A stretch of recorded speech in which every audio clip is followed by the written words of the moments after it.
Hello everyone, welcome to this webinar and thank you for joining. So this webinar is on offshore wind in the US, Japan, South Korea and China, and this is a dissemination webinar following the global expert missions that took place in those countries. This webinar aims to highlight the outcomes of the offshore wind missions that took place between 2018 and 2019. My name is Sandeep Sandhu. I work within the international team at the Knowledge Transfer Network, and I will be chairing this webinar session. Before we start, I'd like to cover some housekeeping. Due to the large number of registered participants, you will all be attending this webinar, you will all be muted. After testing your speakers, please do remember to connect your audio by using the join audio icon at the bottom left of your screen, or you can dial in using the phone details provided in the joining instructions.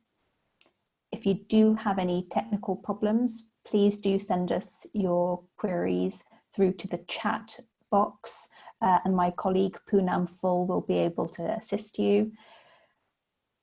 We also encourage you to send in your questions and you can send those through to the Q&A box at the bottom of your screen, and those questions are to our panelists that we've got during this session. Please don't send your technical problems through to the chat box, to the Q&A box, sorry. A final note, this webinar is being recorded and the recording will be made available on the KTN website and will also be emailed to you along with the slides.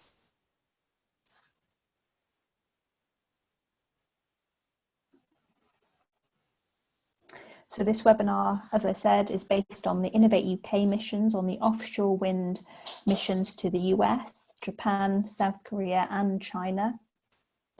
And it's hosted by the Knowledge Transfer Network, the KTN, and has been organised by myself, Sandeep Sandhu, John Ransford, the Knowledge Transfer Manager for Energy at the KTN, and Niju Tay, the Head of International and Development at the KTN. And John will be leading on the Q&A session, so please do send in your questions through the Q&A box and he'll be fielding them out at the end. Just to cover the agenda for today's webinar. So we have a welcome and introduction given by myself. I will then hand over to Brendan Vickers, the Partnership Manager for North America at Innovate UK, and he'll be covering Innovate UK's international programmes, which includes the Global Expert Missions. We then have David Hike from Innovate UK, Head of Energy at Innovate UK, and he'll be covering the objectives of those Global Expert Missions on offshore wind. Following that, we have Zoe Barnes, Partner at Everose, who will be highlighting the key findings from those missions and comparing the different findings from and the comparisons between those countries as well.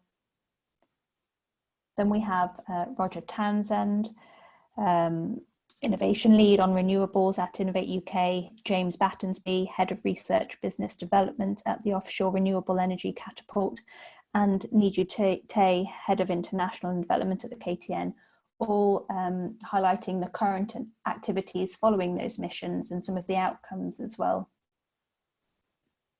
We then have Bruce Clements, offshore wind specialist at the UK Department for International Trade, highlighting the support that they provide to British business. And finally, the session ends with a Q&A session, which will be facilitated by John Ransford, and we are joined by Daniel Finch of EDPR and Chris Briggs of SGRE. So do send your questions to both all the speakers and also to Daniel and Chris as well. And then we hope to wrap up at 11:50. So, who are the KTN? What do we do?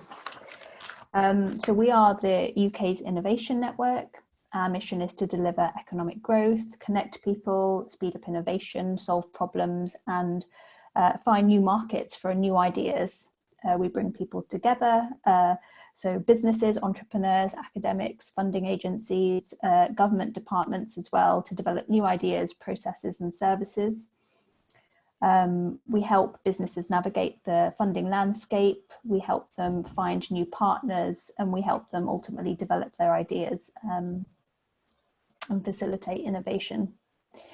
So we work very closely with Innovate UK to deliver their Global Expert Missions programme, and I will let Brendan Vickers tell you more about that programme. And you can find out more about the KTN's international activities and the Global Expert Missions on our website. And so I've got all of the links here. So we have the reports which highlight the key findings from all of the missions on offshore wind on the KTN website, and the link is there as well for the reports. We also have an energy website where you can find out more information, and we also have the KTN newsletters. So if you do want to find out about funding opportunities or networking events, do sign up to our new newsletters. That brings me back to the agenda. So I will now hand over to Brendan Vickers to tell you more about Innovate UK's international programmes. And I hope this is clear and you can see the slides. I'm Brendan Vickers from Innovate UK. I'm the Partnership Manager for North America, and my job this morning is to give you a little bit of background as to why Innovate UK is supporting businesses globally and some of the tools that we use in order to deliver that support. Well, first, it's important to say why we do this, and the main reason is that we know that the UK is very good at starting businesses, but not so good when it comes to helping them to scale up. So there are various reports that have been out in the last few years that have concluded this. The UK is first when it comes to startups, but it's not even in the top 10 when it comes to growing medium-sized established businesses with a lasting impact. The Scale Up Institute highlights that it's very important for UK companies to access international markets, and alongside that we also know that 95% of the world's R&D takes place outside of the UK. So that's just summarising what I said in terms of why we do this and some of the benefits of working globally for UK companies as they innovate. And the bottom points are very important in that we also know that UK companies, particularly small innovative companies, even when they've got the knowledge of a market, they often lack the confidence to be able to access that market, and they struggle to find international partners that can help them move their business in the right direction. So they need trusted support in order to achieve that. And that's where Innovate UK come in with our partners, such as KTN.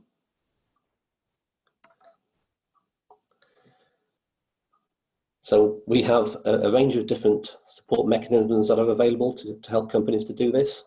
Some are financial and some are non-financial. And I'll just briefly run through those now. So first of all, we have the Global Expert Mission Programme.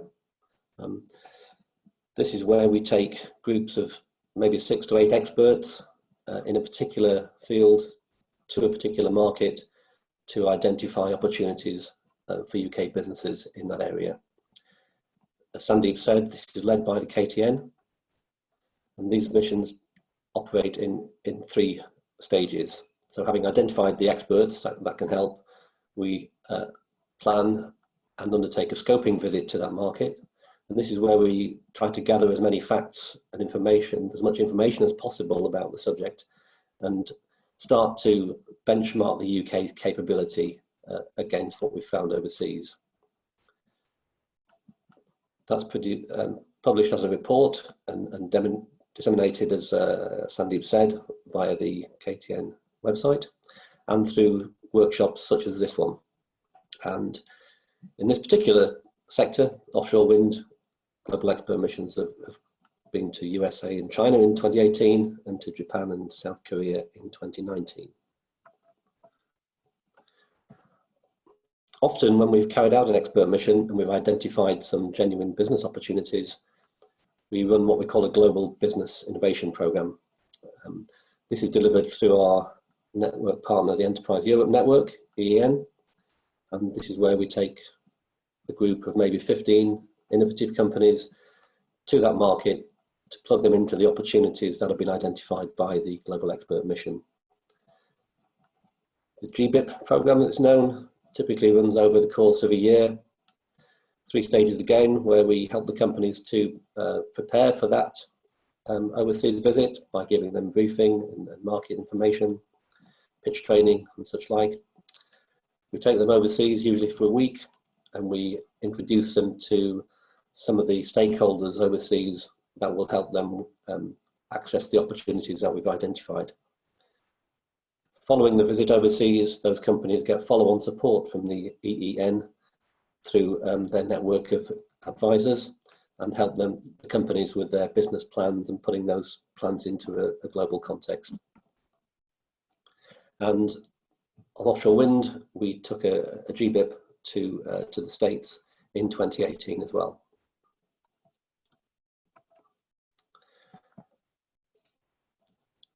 We've been working in the last year or two to try and identify ways in which we can actually make some of these interactions more long-term.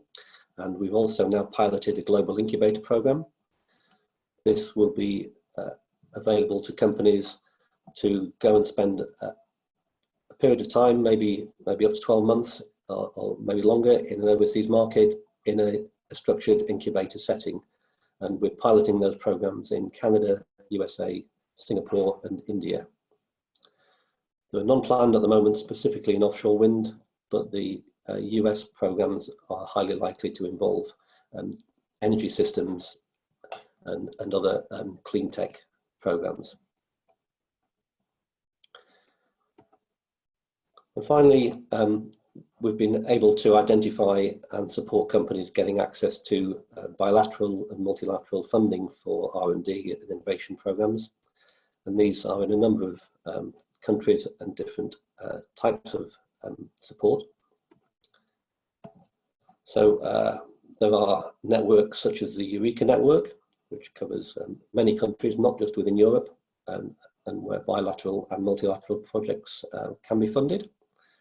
And there are other funds available too, such as the EU Horizon 2020, soon to be Horizon Europe program. And then in the developing world, the Newton funds and the Global Challenge Research funds are available also.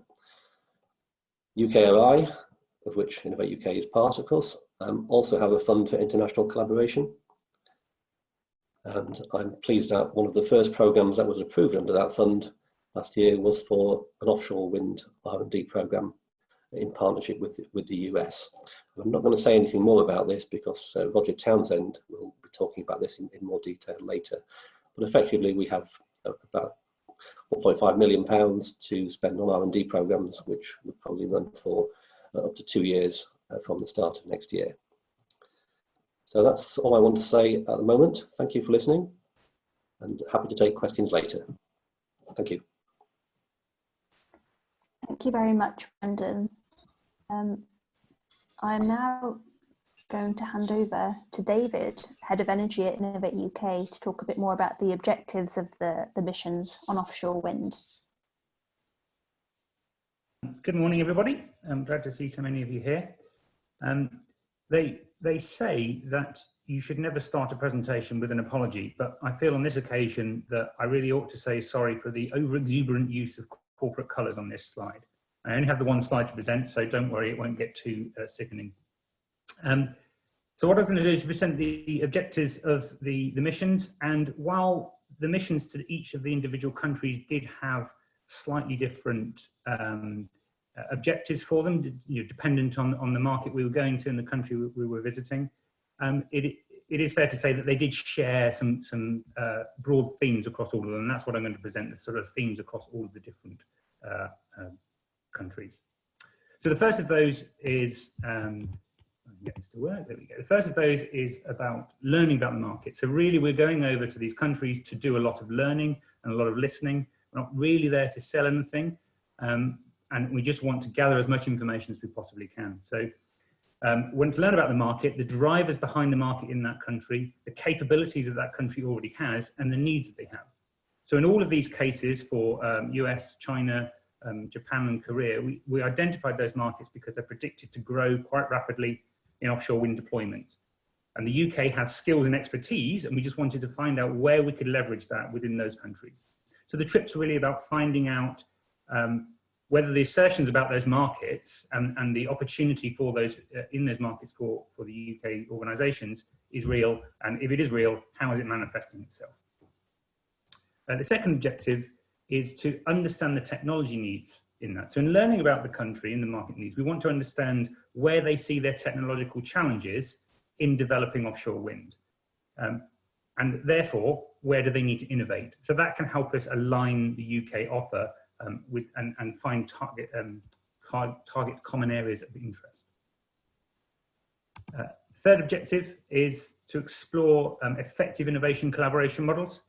So our tool for exploitation within global markets is to enter it via collaborative innovation. So we need to understand how that target country's government and innovation bodies within there undertake international collaboration, what sort of models could apply, and if we come back to do some kind of bilateral funding in the future, then what mechanism could we apply that works for both of us? We also wanted to open up early dialogue with key partners. So we want to have conversation with private sector and public sector bodies and understand how they fit into the landscape and who are the really key people that are driving the sector forward in that landscape, and have some early conversations with those so that even when we come back later, then that period of warming them up and getting them ready to do something collaborative has already been done.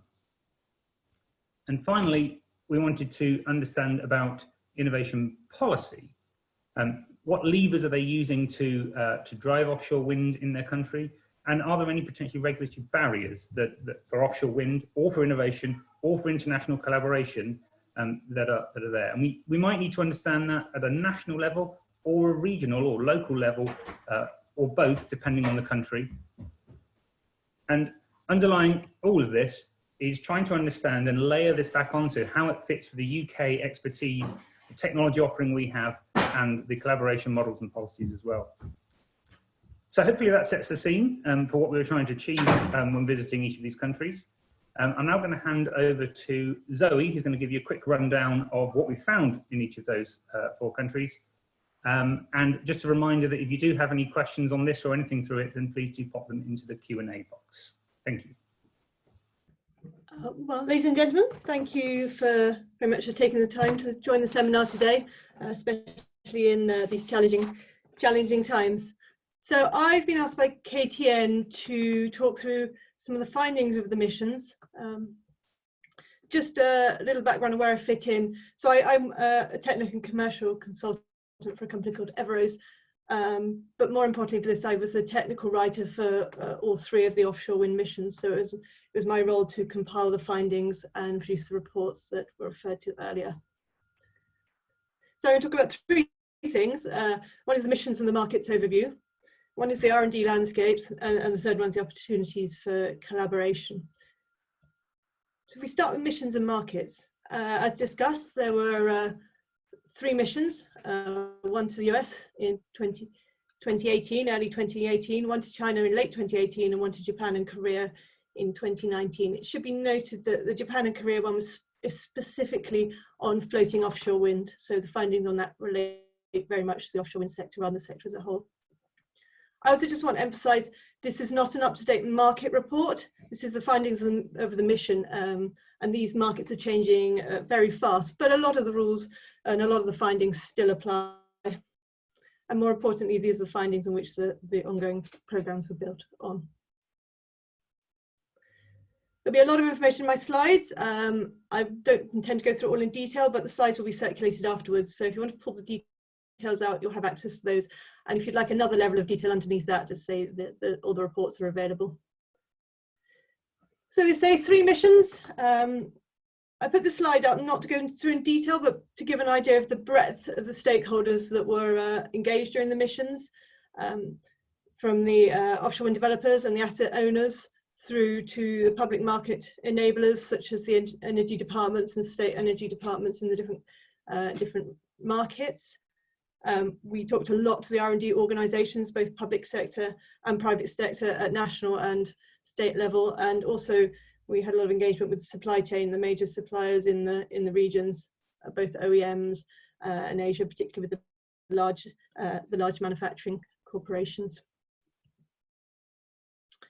So we start with a very top level overview of how we found the market. So if we start with all the markets are still at a very immature stage. China more advanced than the other three, with 2.1 gigawatts in the water at the time of the mission. But the other ones, US, South Korea, Japan, less than 0.05 of a gigawatt at the time of the mission. But all of them have significant ambition levels, which is what took us to the markets in the first place. If you look at the US, they had 18 gigawatts of leasing planned by the end of Q4 2019. China, 10.5 gigawatts installed or under construction by 2020. South Korea, a little less ambitious at 2 gigawatts by 2030, but still a large step up from where they are. And likewise, Japan, 10 gigawatts by 2030. The other question we have to ask ourselves is how likely we think they are to actually realize these ambitions. And in the US, we think it's optimistic, and most of the market reports came up more like 3 to 4 gigawatts by 2030, but still a significant increase. That contrasts with China, where the targets are assumed to be actually quite low, but actually if you add up the state targets for the individual states, they're actually higher than the national target. So there's a general perception that 10.5 gigawatts by 2020 is the tip of the iceberg that will easily be delivered and massively surpassed over the next 20 years. So that's a huge market. If we look at South Korea, slightly pessimistic on South Korea. Whilst the ambitions in the government are there, we found that there was a lot of gaps in terms of process, how consenting, support mechanisms, and how stakeholders engaged that were looking like they might actually mean that it has a relatively slow start to the market. But in the midterm, we can expect it to grow. And then in Japan, a relatively modest target, but the changes in rules in 2018 brought in some very concrete mechanisms for supporting and bringing the offshore into the market. So we think that actually there's a fair chance it will be delivered in Japan.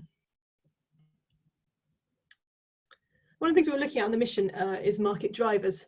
Now, actually, we found there was quite a lot of similarity between the market drivers in all four markets, not to be confused with why the government is pushing the markets or supporting the markets. So if we looked at what was actually driving real market growth on the ground, a lot of it was progression of European markets, falling costs, and actually growing confidence that this was a serious technology that could be built out in a mass deployment. The second area was all these regions had local flagship projects, small projects in the water, which demonstrates both the regional viability, but also built confidence that the local companies and the local supply chain could actually deliver in that market. In all markets, governmental commitments and support had increased in recent years, either due to climate change commitments. Some of that was done at national level, and then another level of targets at state level in virtually all the markets. The last one, which was interesting, was the market is being driven by supply chain and non-renewable energy companies that are starting to take our interest. I mean, in the US, that's particularly the oil and gas majors. In Asia, that's particularly the large fabricators and the industrial base who are taking a real interest in the market now. And that's actually both building government confidence, but also just moving the market forward. If we look at governmental support, this is a slightly different thing. We saw much more variation in what was driving the targets and what was driving the support mechanisms. A lot of it was based around jobs and economic development, more so probably than carbon emissions or energy security, particularly at state level, although in the US, both at state and national level. Secondary in some nations, well, carbon emissions was also a very key driver, as we might expect. And there was also a key driver about energy security and just needing energy, particularly in coastal regions. And that's particularly true in the US and in China, where there's a lot of energy demand in coastal regions, and offshore wind is a logical step to a logical technology in order to provide that. The other thing we need to consider when looking at how the UK interacts overseas into different emerging markets is how similar is the technology that we've developed, and how similar the sites that we've developed to the markets that are emerging. So we looked at site and project conditions. On a very top level, findings was the east coast of the US is very similar to the UK. A lot of overlap in terms of ground conditions and water depth and slightly less wind regime, but it's not a million miles off. However, the west coast, US, China, Korea, Japan actually demonstrate quite significant site and project conditions. And that's going to drive a lot of innovation within those regions in order to meet those regional conditions, be that different seabed conditions, be that low wind regimes, which you see in China, South Korea and Japan, typhoons and hurricanes, which is not something we've had to deal with in Europe to date. And the other one was earthquakes, which again, we haven't had to deal with yet. We're also seeing a trend that generally projects are much closer to shore, but that's probably a reflection on the maturity of the industry, where the nearshore sites are generally cheaper to develop, so they'll be developed first. And I think as we see, which is what we saw in Europe, and I think we can see that will change over the next couple of decades. Both West Coast US, South Korea, Japan, and to some extent China all have deep water challenges, like the UK, and are in a similar position in thinking about those challenges. So I think all the markets are likely to see fixed and floating foundations in the midterm, but it's likely that the fixed stuff will be built out first. So don't jump straight into Japan and think floating market. It's likely to be a fixed market first, with development in the floating market, very similar to the UK. So these market conditions and these site conditions and some local supply chain conditions have led some variations in technology deployment compared to Europe. Much of the technology is very similar, particularly in the east coast of the US, as we might expect. But in Asia, we see some slight differences in what's been deployed to date, or what's been deployed at the time of the missions. One of those is much smaller turbines, driven by the local supply chain. They very much supply very much heavily used local turbine supply in Asia, and they just haven't got the larger machines yet. There's also a constraint with the vessels that are available in the regions, particularly in Japan. We're seeing differences in installation techniques. There seems to be some innovation around this, and also not a lot of coherence between the different techniques. But I think that, again, I suspect we'll see more similarities emerging as the best techniques are found. There's also going to need to be some differences in foundations, particularly in China, due to seabed conditions. There's floating interest, as I mentioned, in all markets, but the fixed wind markets will be exploited first. There's also some little quirks which I think we can see, expect to see ironed out. Japan is very much, to date, has deployed downwind turbines, but that's due to the fact Hitachi was heavily involved in floating wind to start with, and they had developed a downwind turbine. But I think that is changing. I think South Korea, in terms of floating, there's very much a push to develop an integrated turbine and platform technology, rather than the separate development which we're seeing in Europe. So if we move on to the R&D landscapes, I'll go through each country in turn, but there's four main areas we looked at when we were looking at the landscapes. One is, how mature is this R&D landscape? Is it mature enough to be at a point where we can collaborate? What sort of areas is R&D focused around in the country? Who's delivering it? And what's the testing and demo infrastructure like? And where's the money coming from, and how much money is there? So in spring 2018, when we went to the US, what we found was a very well established R&D infrastructure for wind, built around national labs and universities, but limited offshore wind activity at that point compared to other technologies. and other energy sectors. However, I will say that spend is comparable to the UK. At the time of the visit, that was about £50 million worth over the last 5 years. So whilst it's small in the US, it's fairly comparable to us. But we're seeing a rapid increase in R&D spend, particularly through something which James will talk about later, which is the National Offshore Wind R&D, sorry, Roger will talk about later, which is the National Offshore Wind R&D Consortium. At the time of the visit, there was a competition running for a 20.5 million funding pot to be fed into a consortium to increase offshore wind R&D activity, and that was both a distribution fund and a distribution fund, and also a delivery mechanism. We see the focus areas primarily around the barriers to the US industry. They're very happy to look to Europe for sort of existing technologies, but those specific issues around floating wind and deep water, wildlife impact, hurricane, cost reduction in the US markets are where the main focus is going on. They're also very keen to build on areas where some onshore expertise exists. From our experience and what we saw, academic organisations really dominate the market, the R&D landscape, but that will like to change with this, was due to change with this offshore wind R&D consortium starting to take a lead in the sector. A couple of large testing facilities recently opened, shows at least state level commitment to R&D in this. I won't go into details on those now. If we look at China, I think the first thing to say about China is R&D spend in China is huge, $656 billion in 2018. Very little of that is currently spent on offshore wind, but that's changing fast. And the R&D capability is really being built on 15 years of onshore R&D. I think we've seen the journey from China importing a lot of technology for onshore wind from Europe to actually evolving a very competent and substantial domestic base for R&D, and I would expect to see the same in offshore wind.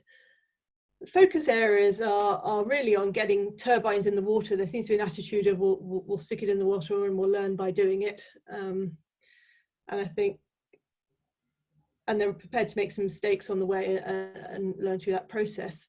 Again, technology, a lot of focus on adaptation of European technology for Chinese conditions, or development of new technology for Chinese conditions. So typhoons and earthquakes, seabed as we discussed, and installation techniques.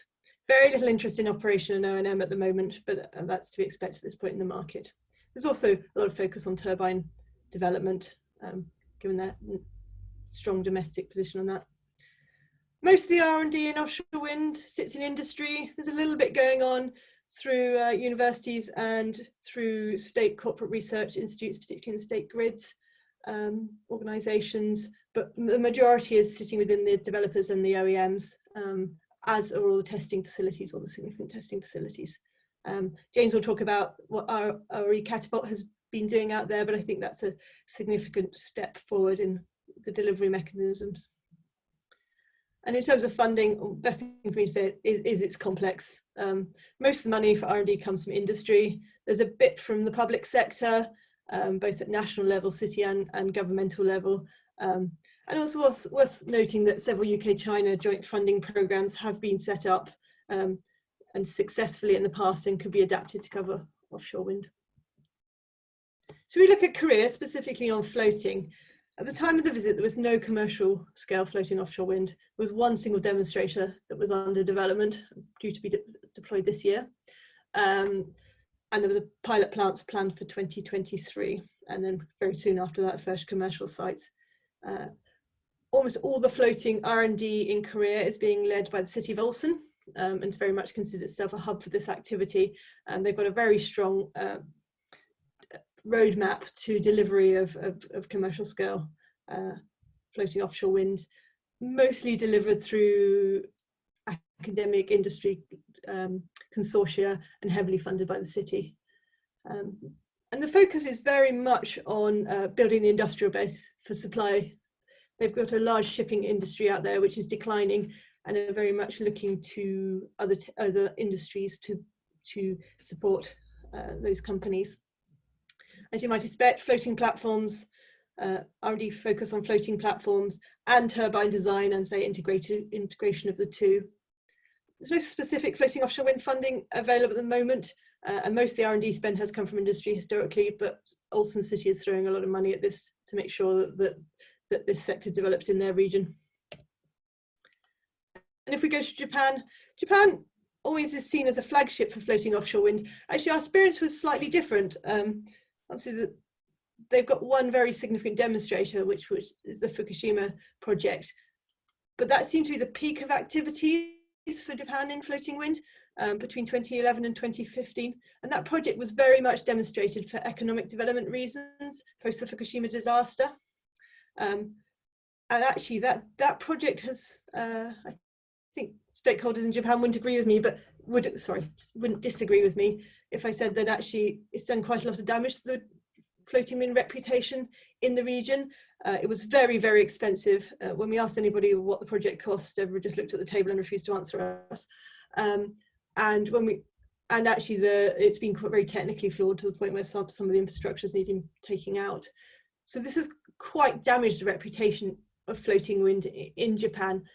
However, they're looking to Europe and they're seeing the successful deployment of pre-commercial scale floating offshore wind in Europe. And this is building confidence. So interest is peaking again because they know in the midterm they're going to have a need for floating.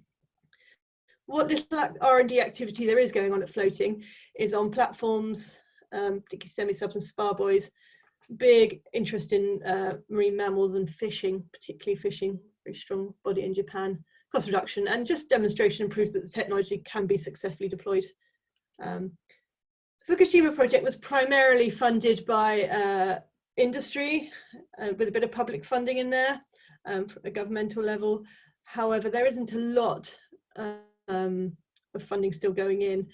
There is some work on demo sites moving forward. But I think we can see that change, and I think actually collaboration with Japan is an opportunity to accelerate interest and confidence in the market at governmental and industrial level. So funding is relatively straightforward and actually quite well parallels the UK, which is useful. Got NEDO, which funds industry, similar to Innovate UK, and METI that funds earlier stage research. So there's a lot of parallels there which can help for collaboration. So if we move on to collaboration, so why collaborate? So we can there's a few reasons why the UK should collaborate. We can maintain our early mover market advantage and our visibility in these emerging markets. We can create a transfer route from UK technologies and products into these emerging markets, and there's interest on all sides for doing that. We can strengthen the position of the UK and the brand of the UK as an offshore wind leader, which we currently have, and an innovative company. But with other markets coming up fast, we have to work hard to maintain that. Leverage UK R&D spend. We can access technology and products for import to support our own industry moving forward. We can access capabilities and resource that we don't necessarily have in the UK, be that funding or be that skills. And in China was very clear there was a strong interest in inward investment in both UK technology and projects. Virtually all the markets and countries we visited had a real interest in using UK experience and real practical hands-on experience to accelerate their own industry. In the US and China, a lot of that was about bringing UK expertise in to upskill their domestic supply chain capabilities to be able to deliver into their own markets. And in the floating side, it was much more about working together to move the whole floating industry forward, but also a very definite interest from both Korea and Japan looking at the UK as an export market for them if the floating wind market comes up. So just sort of summarise where all the areas of collaboration. So the UK, the US had a real interest in policies and support mechanisms, O&M, blade development, testing and floating offshore wind. Likely collaboration partners are probably the established R&D organisations, and particularly the consortium that we discussed earlier, that's got the significant funding, but also business to business. This is a way forward on this is likely to be through joint ventures between European and US companies. If we look at China, large turbine development, cost reduction, policy and support, everyone's interested in how we got the market moving, and adaptation of turbines, foundations for Chinese conditions. I think China offers a unique opportunity for UK innovators in 3 ways. One is about access to large-scale finance that at the level we struggle to get in Europe for demonstration and later stage development. Access to the offshore wind turbines. A key barrier to a lot of turbine technology is actually the limited number of turbine companies in Europe, whereas the Chinese company, there's a few more options in China, and they're actually a bit more open to bringing in external technology for core components. The other last thing is access to sites, turbines for demonstration.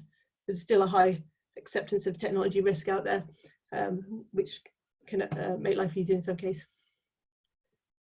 So we look at the floating wind. Both markets are the same rough technical areas, and actually they align very well to where our challenges are in the UK for floating wind. Mooring systems, dynamic cabling, issues around consenting, marine mammals, and cost reduction. I think we all recognise those as challenges in floating wind across all the markets. I think both Japan and Korea are developing offshore wind at a roughly similar speed to the UK. I would say they're one step behind, but probably have stronger roadmaps, particularly in Korea. South Korea collaboration is most likely to be at provincial level, particularly with Ulsan, whereas Japan, the synergies between our R&D admin systems mean that actually national level collaboration should be relatively straightforward. But there are challenges. In the US, in all of them, there's issues with market maturity. In both China and the US, there's issues with the scale of the UK and the scale of match funding and the scale of our ability to deliver. All the markets, particularly US, China and Korea, are still pretty complex. In China, we have the additional challenge of the speed the market's moving. If we don't act fast in China, we will have lost our opportunity. We're also competing against other companies such as Denmark,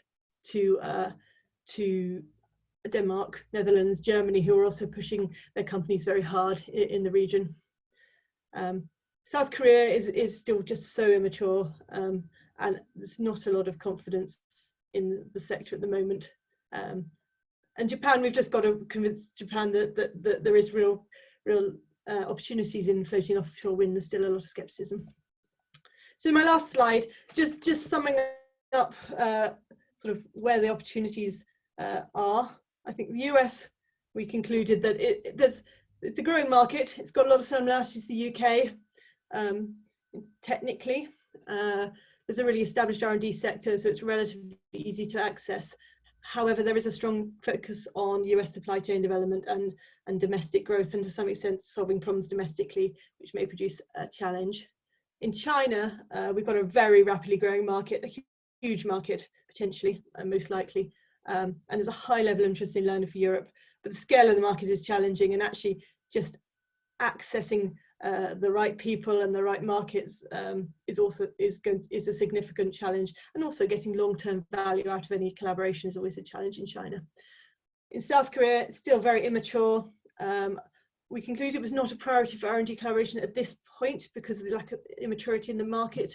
However, there may be work to be done directly with Ulsan, Ulsan City, and it's one to watch. We shouldn't ignore it. And in Japan, very good synergies between the requirements and the systems in Japan. It's a fast maturing market with not many barriers to deployment. Say the challenge is just, particularly floating offshore wind, is rebuilding confidence in the industry after Fukushima. So that's from me. Thank you very much for listening, and please feel free to put any questions which I'll try and answer in the panel session. Thank you very much, Zoe.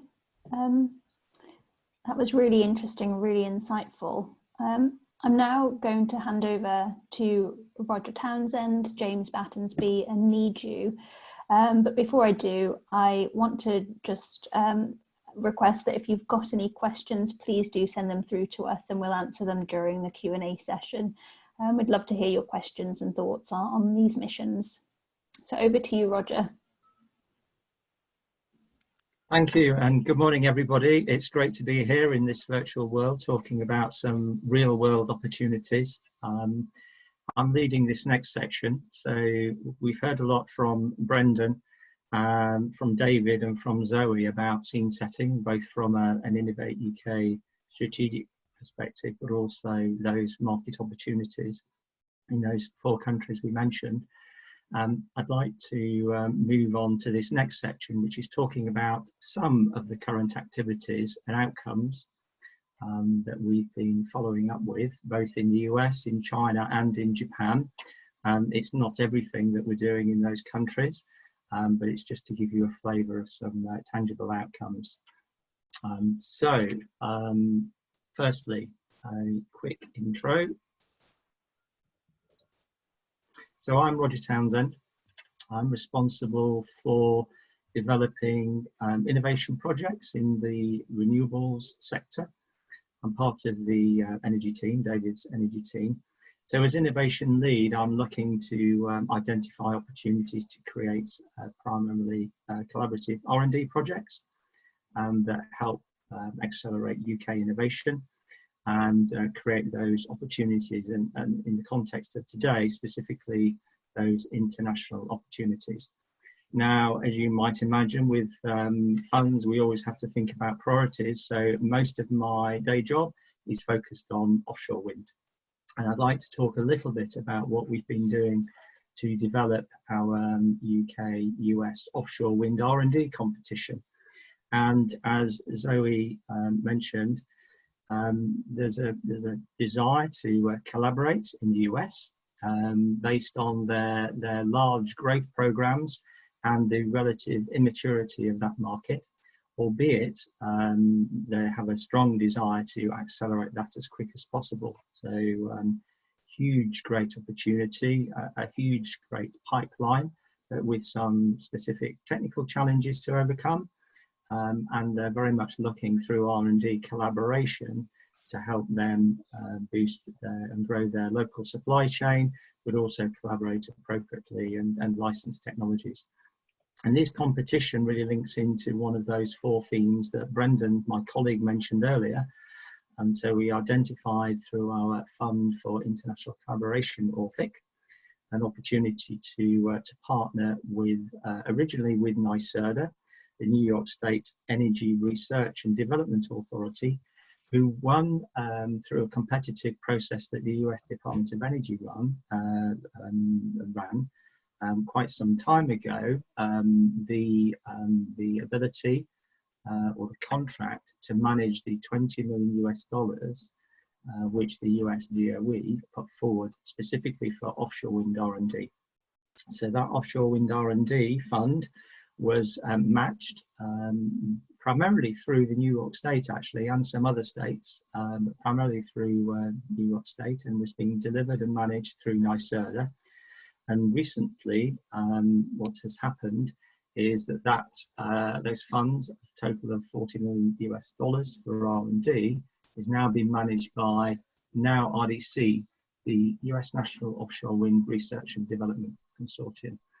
And the first bullet point there, effectively what Innovate UK is doing through this FIC funding, is to support UK companies to deliver content into US programs through collaborative R&D. So this competition, this R&D program, was developed towards in Q3 last year, and we launched an expression of interest at the end of this year. And it was very much focused on research pillars that were outlined in a US National Offshore Wind Roadmap. Now, it's quite interesting for anybody on this call to have a look through that roadmap. They just, actually towards the end of last year, reissued a version 2 of that roadmap. And you'll have these slides so you can follow that link. And so effectively, the program, both in the US and the UK, is very much targeted around delivering against that roadmap. And the initial solicitation that NYSERDA ran was focused on these challenge areas. So we're now in very clear challenge areas, which at Innovate UK we decided to match up fully in order to ensure that those collaboration opportunities were most easily met. So very quickly, I won't go through these in detail, but just to give you a flavour of what the US were looking for to meet their roadmap, and also therefore what we were seeking through our Innovate UK competition. So the first one, array performance and control optimization. Second one, cost reduction turbine support structures for the US market. Third, floating structure mooring concepts for shallow and deep waters. Power system design and innovation. Comprehensive wind resource assessment. Development and optimization of a metocean reference site. Heavy lift vessel alternatives. Offshore wind digitization through advanced analytics. And technology solutions to advance the US supply chain. So Innovate UK ran that competition for an expression of interest, and we closed that competition and assessed those. So currently we've selected 18 UK projects through that expression of interest, and the situation now is that those 18 projects are working closely either to find US partners or to finalize their projects and their subsequent submissions that will take place, launching in the summer and due in Q3 this year. So that will be a full application both to now RDC, the R&D consortium, and also to Innovate UK. And we'll be selecting projects hopefully before December 2020, but no later than December 2020. Initial conclusions that we found from this research effort so far. So it's clear that US stakeholders, and I mean that in the broadest sense, I mean the US Department of Energy, the R&D Research Consortium, the various states, but also the players in R&D, and also the developers, the owners and operators that are operating currently primarily in onshore wind, are very interested to collaborate with any and all UK entities, and particularly entities through this program that can help them advance their technologies, that can help accelerate that US supply chain, but also to help deliver this US pipeline. And the US pipeline is huge. And they've got great ambitions, particularly starting, as Zoe's outlined, in the northeastern seaboard, but particularly when floating comes along, also on the west coast as well. So that's the current status of the programme. And I've noticed that there are a few of our EOI 18 projects on the call. Things are moving very rapidly, and I'll be communicating with those 18 projects directly very, very shortly on next steps. So that's all I wanted to mention, but very happy to pick up some questions at the Q&A session towards the end of this webinar. I'd now like to hand over to my colleague James Battensley at the OIE Catapult. And there have been a number of activities that James would like to go through now and cover to describe our activities in China. So James, over to you. Thanks, Roger. Okay, good morning, everyone. So I'm going to give you a quick run through of the activities we've been undertaking in China in terms of offshore wind and how we've been looking at collaboration between UK-based industries and Chinese companies in our sector. So first, a little bit about the Catapult, just to give a quick overview. So we're the UK's national research and technology organisation for offshore wind. We have around 200 researchers and engineers specifically focused on driving forward economic growth for offshore renewable energy, primarily I would say in the wind sector, but also looking at wave and tidal. You can see from the slide in front of you where located around several regions in the UK, unsurprisingly close to a lot of coastal regions where you're seeing a lot of offshore wind development.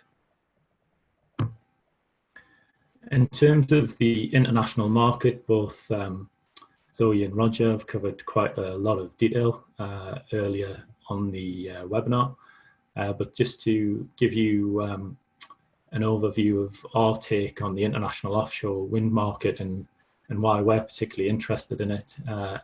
So you can see that the graph at the bottom is from Bloomberg New Energy Finance and shows the predicted growth of offshore wind globally over the next decade or so. And you can see, looking at it clearly there's a big chunk made up by China in terms of their overall deployment planned in the next 10 years. So the significant market opportunities, it's safe to say, in Asia. And the UK government released an offshore wind sector deal, which I'm sure a lot of people on the call will be aware of, with a target of increasing exports to 2.6 billion by 2030. And clearly, with China being the fastest growing international market and some predictions of by 2030 over 40 gigawatts of capacity, then that's going to be a key market for offshore innovators and companies to engage with going forwards. The graphic on the top right of the screen, you can see, shows a lot of the provinces and the coastal area of China and the capacity factors, where there's quite a lot of offshore wind farm deployment around Fujian and Guangdong provinces.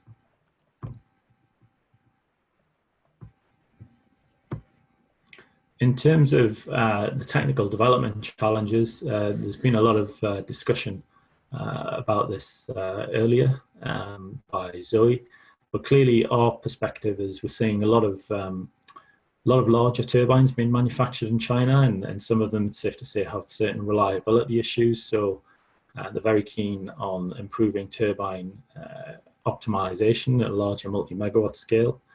In terms of installation of some of these wind farms, we're kind of looking at much shallower sites, but also we kind of need to look at how these wind farms will be installed in typhoon conditions. And with such larger gigawatt deployment planned over the next several years, then clearly operations and maintenance will become a key issue going forwards. So the Chinese government regularly produces 5-year energy plans led by the National Energy Administration, and offshore winds have been a key development factor in the most recent plan. So in terms of who the Catapult work with across the UK and which innovators have the potential to collaborate in China, the slide that you can see on the screen now basically shows a graphic from Renewable UK in terms of the supply chain database and map. There's currently several hundred companies working in the supply chain sector in the UK, and significant growth predicted. So there's a major opportunity for international research and innovation engagement. And clearly, with the advent of Brexit, looking at other opportunities in non-EU countries is coming up the agenda. And I think although we don't have indigenous turbine manufacture in the UK as yet, we certainly have a lot of intellectual capacity around the supply chain, in particular the kind of O&M and subsea robotic type technologies, both for wind farm survey and deployment, but also in kind of materials and next generation design for generators, looking at naval blade solutions, substructure type solutions, and also considering next generation electrical infrastructure, which is very important given that a lot of wind farms are moving further and further offshore. So in terms of future innovations for international engagement, we've for a number of years now been engaging in the Chinese offshore wind market and been discussing with them kind of key priority areas for innovation and sort of bilateral international collaboration. So I've outlined some on the screen that you can see before you there. So certainly areas like improved predictive maintenance as you move to larger multi-megawatt scale turbines are an interest, looking at next generation storage technologies, better robotic systems for installation, and also looking at digital models and digital twins to improve basically capacity and understanding of how these wind farms will operate in the South China Sea. In terms of what the Catapult has done specifically to get a physical presence within China and create an ongoing engagement, back in 2018 we signed a MOU to collaborate with an organisation called TUS Holdings, who have a number of TUS Park science and technology incubators around China. They're actually the largest science and technology incubator in the world and have a presence in most of the major cities, including Beijing and Shanghai, and also some of the smaller tier 2 cities in China. And also TUS Park centres in Cambridge, next to Cambridge Science Park in the UK, and also in the north of England. So we found the requirement to identify a suitable partner in China as being critical, really, to help that link in terms of engaging with the industry, both in terms of physical presence, but also the cultural engagement and networking into what's really quite a large offshore wind market with several different players. So we set up a joint research centre last year with TUS in the coastal city of Yantai, which you can see on the map there, is in the province of Shandong, which is about a 1 hour flight from Beijing. And really that joint research centre, you can see an image of it in the middle of the screen, is set up to really act as a bit of a launch pad for UK businesses that want to undertake applied research with partners in the Chinese offshore wind market. And I was lucky enough to attend a GBIP mission, one of the missions that the KTN run earlier last year, where we took 15 UK businesses out there and took them to the research centre and engaged with a number of both turbine OEMs, but also wind farm developers in China. And really that helped to foster a lot of collaboration and new ideas around potential opportunities for collaborative projects. So the final slide I've got is really just to show, well, how does this kind of mechanism work, and what does each side bring to the party. So from our side, the Catapult has access to some world-leading innovation research infrastructure. In the UK, we're currently testing the world's largest wind turbine, the G12 megawatt Haliade X. We also have a range of business support programs looking at how to develop better commercialization and product roadmaps. And on the China side, TUS Park bring a kind of unique access through having a number of science and technology incubators throughout China, but they also bring a potential equity fund to invest and support technology growth for companies wishing to establish themselves out there. And they're also currently looking at investing at a large 300 megawatt offshore wind farm demonstrator, which will basically act as a bit of a precursor for companies wanting to demonstrate technology to the Chinese market. And equally, the partnership engages quite a lot with support from the Foreign Commonwealth Office. So often, you know, one of the queries we'll get asked in engaging with China is how best to manage IP. What's the best way to kind of structure your engagement working in China? Is it a kind of purely export relationship, or a wholly owned subsidiary, or a joint venture model? So we can also signpost companies to relevant government advice for support in that area. So really, in a kind of nutshell, the UK-China Growth Accelerator is looking at developing a series of applied UK-China technology projects, developing better support for companies going out to China to understand more about the market, undertaking more technology demonstration in the market, which in China is pretty critical to get your product or service accepted, and looking at what's the best international business model development for you. And I think, I mean, just to conclude in terms of, there's been a lot of talk of opportunity, but maybe to demonstrate something that has been successful. So I mentioned we took 15 UK companies out in March last year, and the picture you can see at the bottom of the screen there is one of the UK companies, an Oxford-based company called Anacarta Wind Power, which develops aerodynamic add-ons, successfully developed a relationship after the GBIP. And basically what you can see there is their technology being installed on a wind farm in China to improve the annual energy production of that particular wind farm.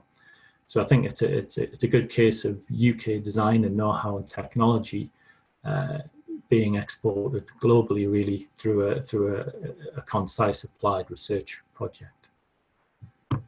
So that brings me to the end of my slides. I'm quite happy to please do email me. I'm quite happy to take any questions later on or after the webinar. But I'll just hand over now to the next presenter.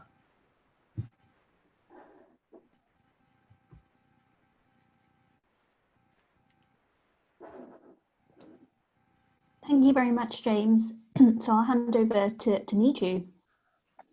Thank you, Sandeep. Good morning, everyone. Good morning, everyone. It's still morning.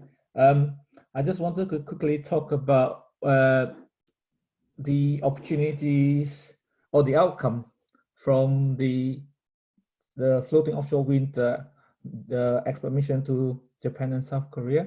So in February, at the second innovation policy dialogue between the UK and Japan, a memorandum of cooperation between the two countries around innovations was mooted. And on the back of the GEM, the Global Expert Mission that took place at the end of February, a subsequent memorandum of cooperation was signed between the UK, so in particular between BASE and METI, the Ministry of Economy, Trade and Industry in Japan. And the MOC was looking at clean energy innovation. This was signed in July 2019, so few months after the conclusion of the Global Expert Mission. Now, within this particular MOC, there is an area of collaboration on floating offshore wind. And through working with DIT, the Science and Innovation Network teams and BASE, this was the clause around or the areas of focus for future collaborations between the two countries. So it's very much focusing on accelerating floating offshore wind development in Japan and leveraging the UK's experience in demonstration and deployment. So the two countries will be looking at exploring potential opportunities in research, well, in cooperation or research and innovation to accelerate cost reduction and improve performance and management of floating offshore wind. The dialogue was the MOC was follow up in the recent discussion on in Tokyo in February on the 3rd UK-Japan IPD.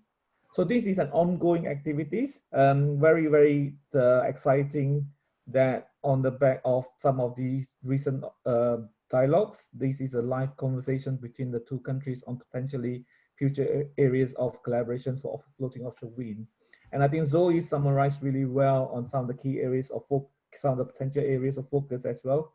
So very quickly, just to update that, and it's a live ongoing discussions, and anything else that could follow may come out from this further discussion, we will ensure that we will disseminate this to the community as well. So that's very quick summary for me, and I just wanted to really talk about that. Thanks so much, Niju. That was really clear. So we are now going to move on to the next part of our agenda. So we're going to hear from Bruce Clements, offshore wind specialist from the UK Department for International Trade. So I'll hand over to you, Bruce. Yeah, thank you very much. Yes, I'm Bruce Clements, a specialist working in the Department for International Trade Renewable Energy team. I work on offshore wind trade, and I've been to Korea, Japan and China on several different missions. I'm a specialist and I've come from the supply chain, and I headed up business development for a fast growing SME called Seawind from its earliest days. Today, I'm going to provide a 10-minute snapshot covering DIT and what we do, and looking at UK export finance, one of the support mechanisms, why offshore wind has sort of worked in the UK, and outlining what supply chain we do have, with some slides perhaps putting the overseas markets in a global perspective. So something about DIT. Department for International Trade has 3 different elements, and that's trade policy, UK export finance, and international trade and investment. The renewable team works in the international trade and investment arm, and we work internationally, looking at both inward investment and also to help foster trade internationally. There's a number of different elements to that. We have a sector team. I'm in the renewable team, and we have people looking at different energy systems, including energy for waste, heat networks, etc. There's also a network of local international trade advisors around all the regions and areas in the UK, as well as a network of international posts that we work with around the world, as James alluded to. There's also obviously work with colleagues around the devolved administrations in Scotland and Wales and Northern Ireland, the trade associations, as well as 8 offshore wind clusters. Currently, we're working across government to work through some of the issues raised for working internationally raised by the virus. So there's a number of different elements that comprise this. So we're looking at, there's international trade advisors that you could reach out to locally. We also connect companies with potential opportunities, potentially outside the particular markets that you're looking at. The industry works on a global basis. The local posts also are in country building particular business networks that they're working with. And in the normal way, we would be supporting this with missions, trade, shows, and other support. Obviously, there was webinars are now being presented. And there's also finance. So UK export finance, if I can just give you a brief overview, this is the UK's export credit agency. Each country has that. There's a big push for UK export finance to look at renewable areas and not just the carbon-based financing as of the past. 3 main areas. One is long-term financing in terms of project or package financing, where they can provide 85% of contract value and 20% with at least 20% of UK content.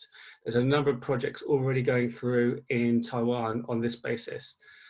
They also support products and services that help the overseas buyer of UK capability, as well as a set of support services that help the exporter.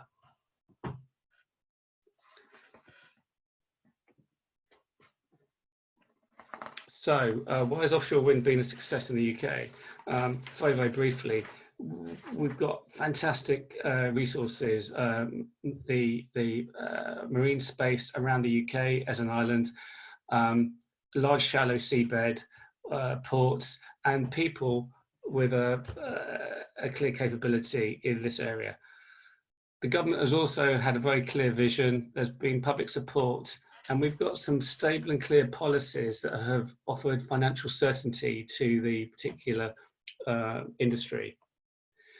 In addition, we've got a number of industries that can be that have lent their expertise, if you like, energy grids, specialist engineering, legal, finance and insurance, oil and gas, and marine. To date, the UK is on track. It's delivered 10 gigawatts installed. Its 30 gigawatt target by 2030 has now been increased to around a 40 gigawatt target, and that's currently being worked out. So huge ambitions, huge capability. The supply chain so far, there's a number of different elements clustering around particular things. One is around a development feasibility and specialist engineering capability that we've got. There's some some key equipment supply and fabrication. There's also a cable cluster, and there's a lot of support services stretching both from development all the way through construction through to operation maintenance, obviously including asset management. The offshore wind industry moved incredibly quickly, and we're seeing everything change: the scale of turbines, the size of the lease areas, the size of vessels, cable capacity. So therefore we're seeing innovation across the whole range. A lot of this innovation is incremental, and around half of it has been calculated to be outside the turbine area. Overall, the industry is slowly maturing, and because of the price point, is going very international. So again, another Bloomberg slide, they upped their forecast to around 180 to 190 megawatts by 2030. So there's a huge growing market. In order to see the split, you can see the split between the regions. It's been pretty much a European market, a North Sea crucible of expertise. Now Asia is actually increasing, and the Americas are coming on. So in order to see the different markets, you can see the importance that China will be by 2030, a huge market. But there's a number of things I'd like to pull out of this. One is the size of the UK. You've got a home market, you can build a track record. We have some of the largest wind farms being put in. We have the largest floating offshore wind farm at Kincardine currently in. The other markets mentioned are all going to be key, US, Korea, Japan. But there's other markets also nearer home where you might want to look at building your track record too, around the North Sea. And you will even see countries like Ireland and the Baltics coming on stream. So offshore wind is going mainstream. So where does that leave us? The offshore wind is going to be a phenomenal part of the renewable energy transition of this century. This is an IRENA forecast, like the Bloomberg forecast. It keeps changing, currently at 500 gigawatts. So the R&D and the innovation that you're bringing into this market has got a long way to go. And the movement so far has been very big. Moving forward, there's a set of international trade advisors that it might be useful for you to link up with. I work with a colleague, JB Krug, the offshore wind trade manager, and you can see his email address. He'd be very happy to link you up. You're very welcome to get in contact with us, and I will be here later for any questions. So that's it from me. Handing back to you all. That's a very quick 10-minute snapshot. Thank you, Sandeep. Thank you very much, Bruce. That was really clear. So as part of the next session, we have a Q&A. So I'll hand over to John Ransford from the KTN.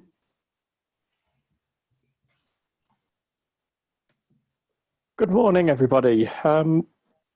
First of all, I would like to introduce Dan Finch, who is Managing Director of EDPR, and Chris Briggs, Regional Innovation Manager, Siemens Gamesa, and Renewable Energy. Sorry, Chris.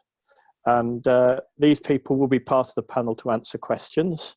And there's been some excellent questions on the subject. My apologies. I'd just like to go back to one first that has been answered by Chris and Daniel, but I think it's worth bringing out into the open. So Dan and Chris, other than large turbine blades, the UK does not actually manufacture wind turbine nacelles. Does this put the UK at a disadvantage to countries like Denmark and Germany in the overseas market? Should the UK develop its own domestic manufacturing market to gain more credence in export markets? Do you want to answer in the order you answered from for Neil? Dan first, Chris second. I was going to suggest exactly that, John. Carry on. Hi, can you hear me? Yep, Dan, I can hear you fine. Okay. Yes, I agree. It does place us at a disadvantage. It was something that we identified when we were traveling, when we were visiting some of these countries, in that if they were considering investing in Europe or opening a joint office in Europe, they quite often tended to open the office in either Denmark or Germany first, rather than the UK. But when somebody's already pointed out that the turbine only makes up probably 50–60% of the actual total capex costs of an offshore wind farm, unlike onshore. And there are lots of other technologies that are involved that are not directly related to the main turbine supply itself. They can be subcomponents of the turbine or all the other fittings, fixtures, structures, etc. that's required as part of the wind farm. In addition, I still think the UK's got an opportunity to increase the amount of content that's manufactured in the UK, because we still are, a market leader. We've still got really high ambitions. The sector deal pushes us in this direction as developers, and it's that the supply chain's got to stand up and be available, firstly to UK developers, and then to developers more worldwide. So first we've got to get our own house in order in the UK by making sure that the developers here use as much UK content, by having enough suppliers actually based here. And then surely we should be able to capitalize on this in other markets.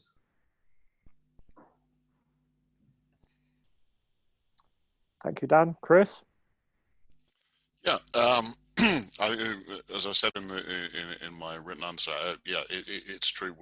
The UK doesn't have an indigenous wind turbine supplier.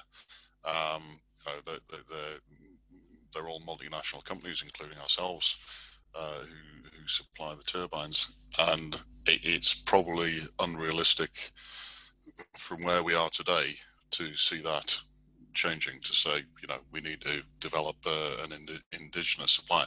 Having said that, we do a lot of R&D for core turbine research in the UK. There's a huge amount of academic expertise, particularly in power electronics and generator technologies based in the UK that all feed into that core wind turbine technology. And there's opportunities there for that to filter into export markets. But the main point I was making is that, and I think Danny, you touched on this as well, outside of the core turbine itself, there's a huge amount of opportunities in the balance plant, the foundations, the cables, and also in operations, in O&M and subsea operations. UK has a fantastic supply chain and fantastic expertise, and that's really where I see the opportunities for UK businesses to lead the way and export that expertise into these developing markets. Thank you, Chris. And just a quick question for Roger. What is the best way to find suitable USA partners for the UK-US offshore R&D program? From Amin. Sorry, just take the first part of the answer on mute. No, thank you for the question. We're doing a number of things actually to help find partners for the existing projects. And I'll be summarising some of those additional activities that we've just been trying to develop. I'll be writing to each of those EOA 18 very, very shortly. We did actually have a little bit of a delay due to COVID-related challenges that we're running, but we're planning a couple of additional webinars and a couple of other outreach activities as well. So more information will be following very, very shortly. Thank you, Roger.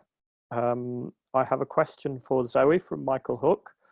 Why do you believe that in countries like Japan, where the water is a lot deeper generally, that the market will not adopt FLOW, more initially, rather than follow the UK model of fixed, which is realistically is only because of the bathymetry of the UK nearshore conditions? The primary reason we believe that is because we were very clearly told that in both Japan and Korea and China, that fixed is the initial focus of build out. I mean, there's some core reasons for that, but the primary one is cost. They're looking to get their market started. They're looking for the low cost solutions. I'd agree there's limited opportunity for, particularly in Japan, for fixed build out, but there is some, and they will build out the cheaper fixed bottom stuff using established technologies first before bringing on their floating. I think that was a very clear message from all the governments that we spoke to. Thank you, Zoe. A question from Anne. I think Dan might be able to answer this, as well as James. We are investigating sustainability challenges for offshore wind and note the energy storage demand. We investigated if unused geo assets on land can be repurposed to that end. My colleague couldn't join, but he meant to ask whether offshore investors are investing in storage near their landfall hubs. Sorry, can you hear me? Yeah. Yep, thank you, Dan. Yeah. So, in some markets, there are opportunities to invest in storage near landfall hubs, but in other markets, the way the systems are regulated, sorry, now you can get to see my COVID beard. Yeah, as I say, in some markets, it actually encourages you to invest in storage, and there are definite benefits to developers for the purposes of balancing, for example. But in other markets, the regulation system doesn't encourage it. In fact, it actually discourages it. You may actually be in a situation where, because of your grid connection, for example, your transmission system, and the way it's regulated, then it's not seen to be your responsibility. And in fact, you're actually penalised should you do that, because you are in fact transmitting. As soon as you transmit to shore in the UK, for example, then you are prone to TNUoS charges. So, you know, by changes in regulation, changes in policy, and so on, this might be more practical in future, I suspect. Thank you, Dan. Another one for Zoe. Any idea how the underwater noise regulations vary across these regions? Other people, please chip in, because you may know from your experiences. There are strong rules in the EU and UK for monitoring during construction. The simple answer is I don't know. No, sorry, I'm not an expert on noise regulation. It was brought up certainly in Japan, but I will have to defer to someone else to actually talk about the details of noise regulation. Anyone for that one? No. Okay. Oh yes, Dan. In some of these markets, just from practical experience, we have assets which we're developing in the US, Korea, and Japan, and we have a partner company based in China. So I would say it varies significantly. In the US, as you'd expect, the regulations are quite stringent, and they quite often tend to follow European regulations, which the US market is tended to do. Even things like visual impact, for example, the way this is assessed is very, very similar to the UK and the rest of Europe. There are other new markets where they're, should we say, much more relaxed about noise, presently anyway. This includes some markets within Europe, actually. The occasional market in the Baltics, for example, is still trying to catch up with regard to the way Germany or the UK treats noise and noise mitigation. Okay. Okay. So John Mumford, for the panel, I've worked extensively in and with China, and they are very determined to dominate emerging market sectors such as offshore wind. Technology transfer tends to be on a one-way, and whilst China is to be respected, collaboration activities have historically been challenging. how should the UK guard against this aspect in setting up collaborative activities? This may be James first. Yeah, sure. Well, I think as I kind of mentioned in my presentation before, there's a number of mechanisms to, you know, in terms of looking at how you engage in China, and if you set up a joint venture or wholly owned subsidiary, or how you protect IP. I guess what I would say is that, you know, China is the second largest economy in the world, and first, you know, the largest economy in the world by certain calculations. And if you actually look at a lot of the UK wind farms now, a lot of the major Chinese developers have actually bought stakes in UK wind farms, so have access to technology and understanding of how they're developing. So I guess what I would say is that it's different for different companies in terms of the scale of the companies. Obviously, an SME needs to be a lot more protective and may not have all the kind of legal regulations and development of a larger company. But I think it's a huge market to explore, and I think the best advice I can give is to engage with the FCO and the IP attaché, and basically all of the support they can give around setting up collaborative business models. But certainly there's been a number of research programs with China over the last 5 to 7 years that have been very successful. So I don't see any reason why offshore wind couldn't be the same. Thank you very much, James. And I think you covered a question there from Gary who was asking about what support for IP is there. And I'm just trying to keep up with the typing, everything. Thank you. I have a question here which Chris, I think, may be able to lead on, possibly James to follow. With strong global growth demand for precious and rare earth materials increasing, are there any thoughts regarding resource security and maximizing resource productivity to prevent supply disruptions? Thoughts, please. The simple answer is yes. Yeah, this is something we look at across. For a turbine OEM, we look at this across the whole business and the whole supply chain in terms of risks to the business. It's constantly evaluated. We have mitigations in place and a view on that market supply. I can't share that in this forum, but yeah, we look at it. I believe also that there's been activity through UKRI and Innovate UK looking at this as well. So maybe I'll leave that to some of the other colleagues to give the sort of UK view on that. So who's going to leap in on that one? James, possibly?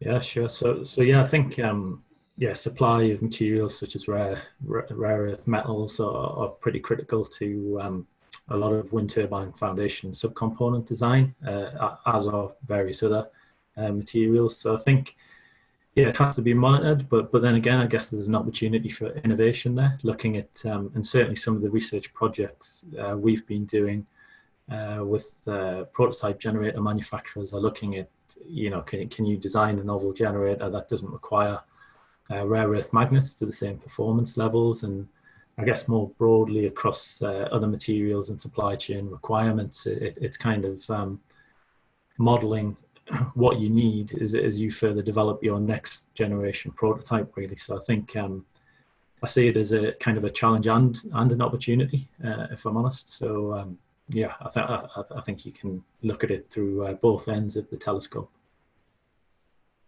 Excellent. Thank you very much, James. Okay, I have one from John Best, which I think I can combine into one, and it possibly might be with David and a little with Chris. In March 2019, the offshore wind sector deal was agreed. It brought into being the Offshore Wind Growth Partnership, which identified the importance of clusters through elements of the industrial strategy. What work is being done to foster relations with similar clusters, or even identify what exists, local content will always be important, and rightly so. How do we square the circle of strengthening international trade? Thoughts, David? Yeah, so when we went on these missions, we didn't specifically target finding out about clusters, but inevitably, as John says, you know, local content is really important, and we found that to be definitely the case in the States, for example, where each of the states was running its own local policy on things and all wanting to get their own local content involved. And inevitably, therefore, each of those were trying to generate their own clusters, particularly around manufacturing and creating jobs and activity there. In China, likewise, we visited Yangjiang in the Guangzhou province in the south. A lot of the offshore wind development in China is to be in the sea off the south coast of China, in the Macau to Hong Kong Bay. And Yangjiang is placed in there, and the Guangzhou government has designated that to be an offshore wind cluster. So if you're going to set up an offshore wind, particularly around manufacturing in Guangzhou, then you're going to do it in Yangjiang. And so naturally, there are some clusters that are developing in those countries as well. So we sort of learned about the clusters that are there rather than specifically targeting partnering with those clusters, partly to do with timing of when the offshore wind deal was announced and when these missions took place.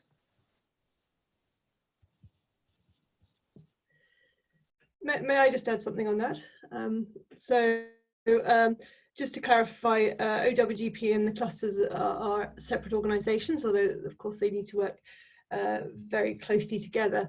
OWGP does hold a remit both for UK content and the export targets within the sector deal, and are working closely with DIT to look at the roadmap to how we deliver the export targets within the sector deal.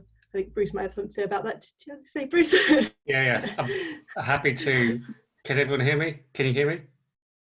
Yes. Yeah. So the growth partnership, the clusters, as I said, they're different organisations. So as we go out into the market, we're looking to link up and work with local markets. So there's a export capability from the UK. There is a in-country capability, and we're looking to match and undertake a gap analysis at the other end to actually see how we can combine and work with that. So in every single market, there's really strong drive for local content. Market outside the discussion today, Poland is looking at 80% local content. Every single market is like that. But there's expertise in working with bilateral organizations like trade associations and other groups. So rather than going back to the offshore wind sector deal, whilst very important, there's continued initiatives that are going on with that. One thing that we did in Taiwan, for example, is that we did an MOU with the largest port there, and that's been an apron for several companies to actually work with and support Taiwanese capability and also grow UK exports. So we're seeking to make it as much as possible a win-win. But as someone said earlier, we're trying to square the circle. Thank you, Bruce. I have a question here from Stuart Bond. Interested to understand the position regarding asset integrity, corrosion protection prevention, and the standards being specified. Skills required, e.g. coatings inspections, cathodic protection, and certification being demanded to ensure life cycle for assets achieved. This possibly might be Dan, and it possibly might be James, but please feel free to chip in. Who would like to try first? Dan. Microphone, please, Dan. Dan, you're on silent. Yeah, okay. So I was a bit concerned that you might ask me. Despite being a mechanical engineer for many years, and still am, I couldn't tell you exactly what all the standards are, and they do vary, particularly the use of some cathodic protection in some areas, sensitive areas.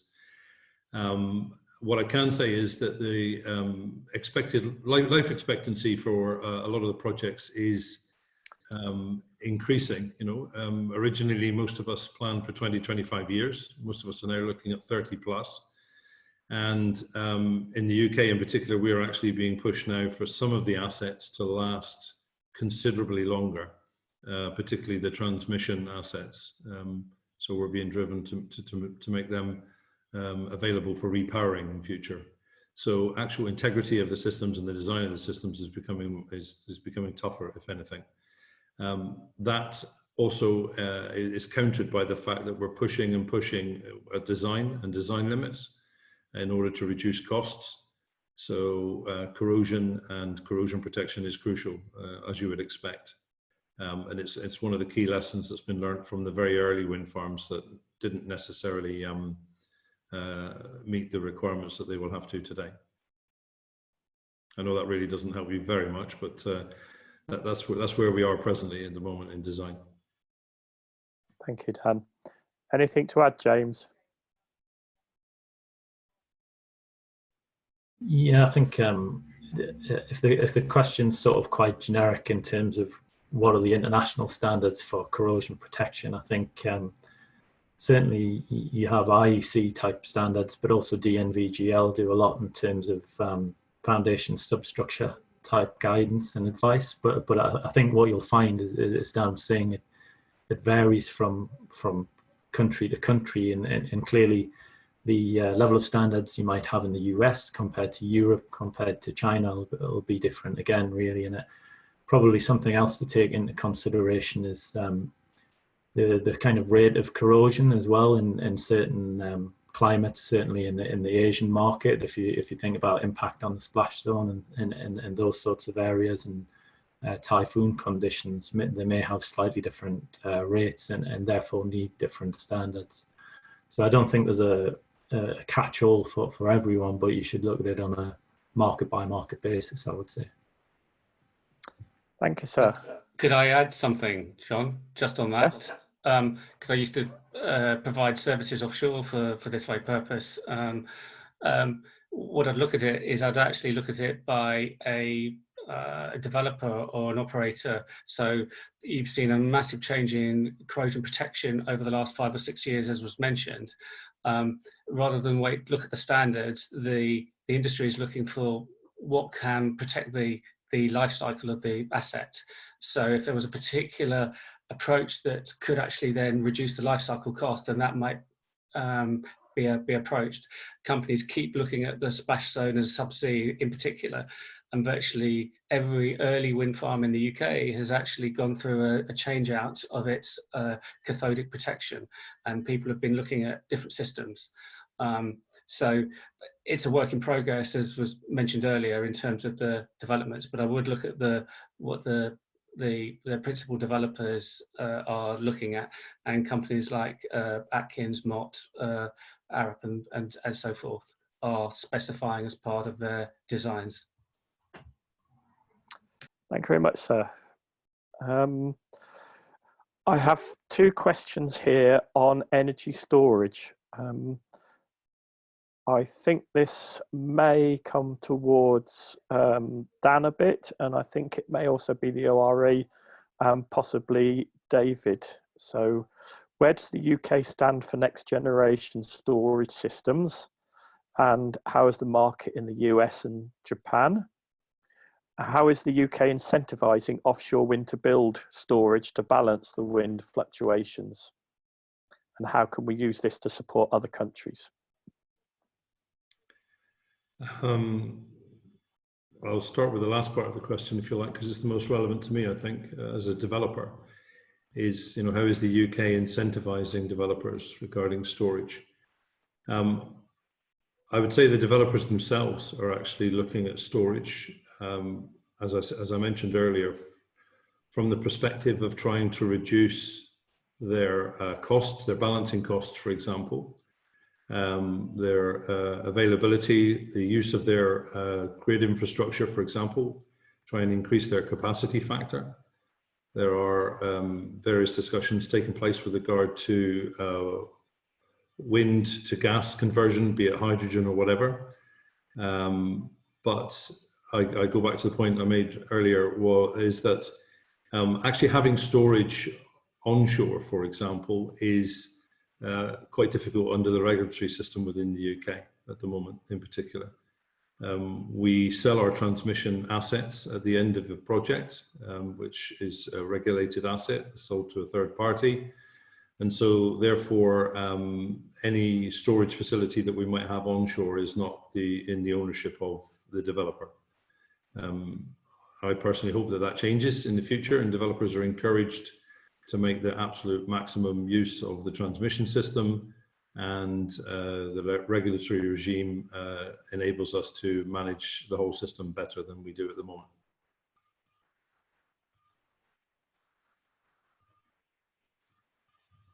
Okay, James, do you want to add anything from the ORE? Sure. So from technology centre perspective, I guess we're seeing storage become more and more of an issue, and something that a lot of developers are looking at, and also technology-based companies. So Ørsted, the world's largest wind farm developer, have the GigaStack project, which is looking at hydrogen storage. And they've just finished a 5 megawatt demonstration of a hydrogen storage technology. And for me, I know there's different storage technologies, but I think as we move towards net zero in 2050, the hydrogen economy is going to become more and more central. So I think looking at more hydrogen technologies, electrolyzer, improving that conversion efficiency, how we can use hydrogen in the wider energy system to reduce domestic carbon emissions is going to be pretty critical to a holistic system, really. So I think certainly it's the way to go. Okay, and finally on this subject, I'm going to ask David or Roger from Innovate, who are both part of the energy team, if they've got an opinion on this. I'm happy to take this one. So we don't have any programs at the moment that specifically target storage for offshore wind, but we do have a number of programs, quite large scale, that are looking at storage. So we have the Faraday Challenge, which is looking at battery technologies. It is predominantly for the automotive market, but it doesn't mean there aren't any crossovers and other aspects that are also relevant to that. And we also have a large energy systems program, which is looking at localized energy systems and how you balance supply and demand. So again, not specifically targeted at offshore wind, but does tackle the problem of balancing as you transition to intermittent resources, or variable resources, I should say. We also are seeing much more increased interest in offshore wind 2X, be that hydrogen or something else. And there's potential for programs in the future, depending on the priorities of government. Okay, I am being waved at by Sandeep, so I will hand back to Sandeep. Thank you very much. I'd just like to say thank you to all of the speakers for joining, and thank you for all of you out there for listening in on this webinar. I think it's been really insightful, really interesting to hear from all of you, and thank you all for your questions as well. Just to note that this is being recorded and it will be available on the KTN website, and it will be shared with you through email following this webinar. I hope you all found this webinar really useful, and we would really appreciate your feedback as well on the webinar. Happy to take comments, and that will be sent to you in a few days, I think. So thank you all for joining, and I hope you all have a lovely day. Sandeep, is there anything we can do to capture the questions that we've not been able to get to, and so we can provide a written response to those? Yes, we will be capturing them and answering. Yeah. Thank you very much. Thank you, everyone. Thank you. Bye-bye. Thank you. Bye-bye.